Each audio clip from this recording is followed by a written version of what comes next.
Halo, semoga nggak bosan ngelihat muka saya.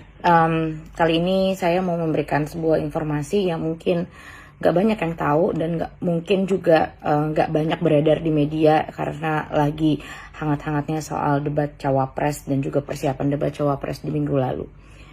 Jadi di video ini aku mau mengabarkan bahwa seminggu ke belakang itu terjadi baku tembak ataupun konflik bersenjata kembali yang dilakukan oleh TNI terhadap TPNP BOPM.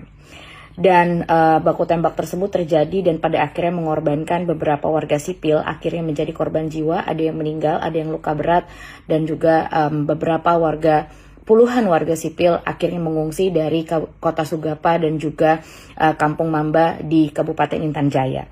Jadi Intan Jaya ini sekarang pada akhirnya kembali meledak lagi konfliknya dikarenakan salah satunya adalah penolakan terhadap secara langsung ataupun tidak langsung ya terhadap penolakan tambang di Blok Wabu oleh PT Antam dan juga merupakan sebuah protes untuk segera menyudahi adanya industri-industri ekstraktif yang pada akhirnya berdampak pada penggusuran ataupun kerusakan lingkungan yang terjadi di Intan Jaya.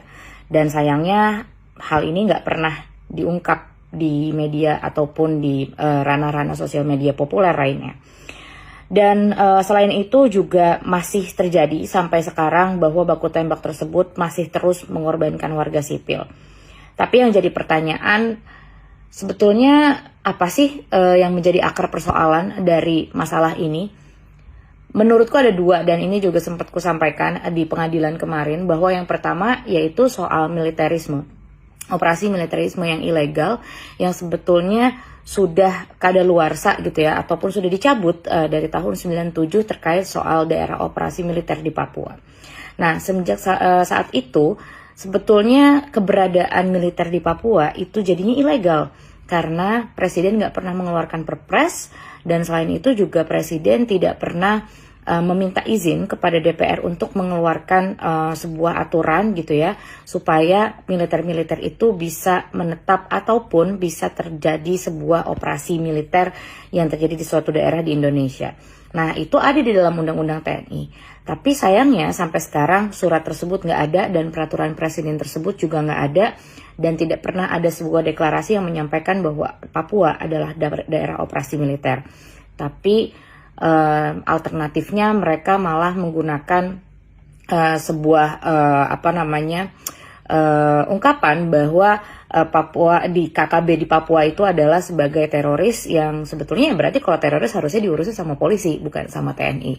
Tapi makin kesini malah makin banyak personil TNI yang dikirimkan ke Papua katanya untuk menjaga Papua dari konflik dan juga dari kelompok kriminal bersenjata. Padahal faktanya di dalam temuan-temuan yang dilakukan oleh organisasi masyarakat sipil, contohnya di Intan Jaya aja, disinyalir terdapat hanya ada puluhan KKB yang ada di sana. Tapi di sana terdapat 3.000 TNI Polri yang terdapat di Kodam ataupun Kodim, yang pada akhirnya itu malah mengokupasi tanah warga, dan pada akhirnya mereka juga mengokupasi beberapa fasilitas-fasilitas umum yang akhirnya nggak bisa diakses sama warga, dan pada akhirnya mereka terpaksa mengungsi.